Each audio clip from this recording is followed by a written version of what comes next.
The Greenworks hedge trimmer I use today impressed me a lot. It's light, it's easy, it's quick, there's no exhaust in your face. It has just as much power as the gas power hedge trimmers, if not more. If you gotta go down the side of a hedge, you just pull the button and turn the handle.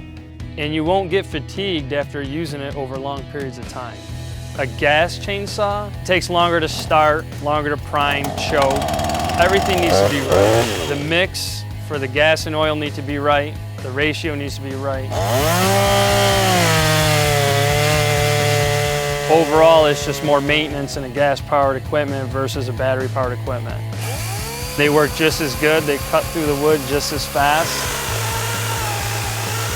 It's quiet, and you don't get fatigued using it.